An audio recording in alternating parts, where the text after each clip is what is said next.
Oceanair is such a fine, wonderful restaurant, and one of the things that is so delicious on the menu are the oysters, something that many of you probably wouldn't attempt to make at home, but as executive chef, John Taylor is here to tell us it's not that impossible. How are you? I'm great. How are you? How are things going at Oceanair? You've been there since October. Been there since October. Things are going great. We're moving right along. Getting ready for a busy summer. All right, good. Well, let's get cooking. Now, this is one of those things. People are very funny about oysters. They either love them or they're afraid of them. That's true. You know, they're really not as scary as people think. Okay. They're a great appetizer, great for parties, great for hors d'oeuvres. You can prepare them a number of different ways, raw in the half shell, number of different ways to cook them, fried. What we're going to do today is Oysters Rockefeller. The classic. All right, classic. so it doesn't look like there's a whole lot of ingredients. No, very simple actually. What you want to start with is spinach is the base. Okay. So you want to just blanch the spinach in a little bit of salted boiling water, okay, and then cool it down very quickly in some ice water. It'll retain the color, give that nice bright green color.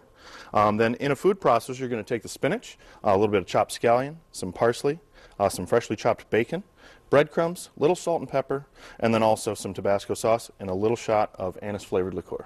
Nice. Okay? Yep. All right. So is there one thing that you think makes that, this makes the Oyster Rockefeller? The bacon and the anisette, I believe. Yep. Okay, all right. So basically you're going to take that and you're going to puree it, or not puree it, but you want to finely chop it in a food processor.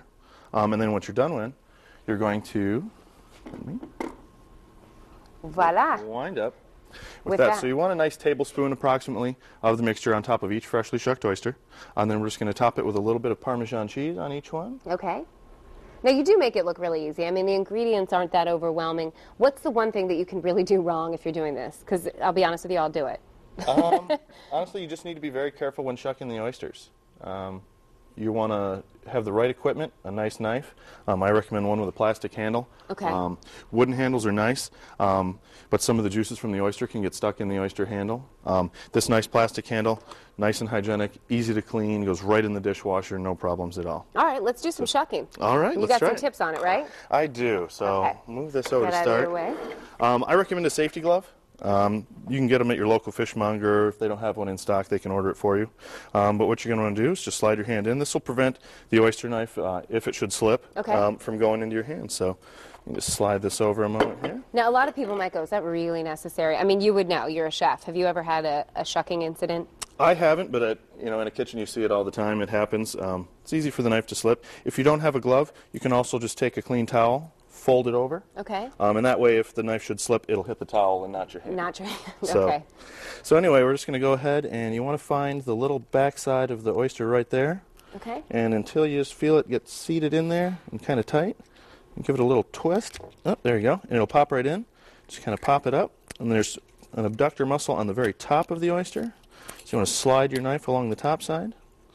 And there you go. Just peel it off. And then there's one more muscle on the bottom side, and you want to just get your knife on the very bottom and just pull it off, and that'll loosen the oyster from the shell, and then you're ready to go. That's it. Right. Now, I'm not going to lie, that part seems intimidating to me. Like, I can handle all of this, but that seems intimidating. Why is that? Well, you're dealing with sharp objects, and you very want to just be very, very careful with it. So not too much pressure. If you put too much pressure, that's, again, when you can crack the shell, and it can slide, and you can hurt yourself. But as long as you have the right equipment, safety equipment, nice clean towel, you're all set. No problem. What do you think makes a good oyster?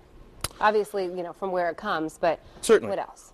I would say just that great balance of salinity, a little bit of minerality, and then a lot of oysters that you'll find in this region also have a bit of sweetness to them as well. So combination of the three is perfect. All right.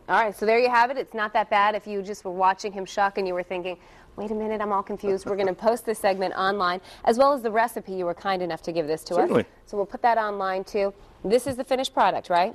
That is what it'll look like when it goes in the oven. You want to bake it at about 450 degrees for approximately 10 minutes. Okay. After that 10-minute mark, if you want to just turn the oven to broil, and just broil it for just a few moments, we have a picture of the finished product just right over here. Let's get over there and take a look at it. So, there. Beautiful. 400 for how long? 450 degrees for about 10 minutes. Okay, and is there a way to know, like, okay, these are definitely done? You're just looking for a little bit of caramelization on the top of the Parmesan cheese. All right. Well, executive chef John Taylor has been at Oceanair since October. I hope you're loving it. It's such a beautiful restaurant. I do love it. It's new home to me, so. All right, and the oyster extravaganza. Oyster Extravaganza is going to be Saturday, April 2nd. Okay. Starts at noon, goes to 4 p.m. We have about 9 varieties of oyster. A couple of the local growers will be there as well, all paired with wines and beers to go with each specific oyster. And we'll have a number of different cooked oyster dishes as well. You need tickets for this, or?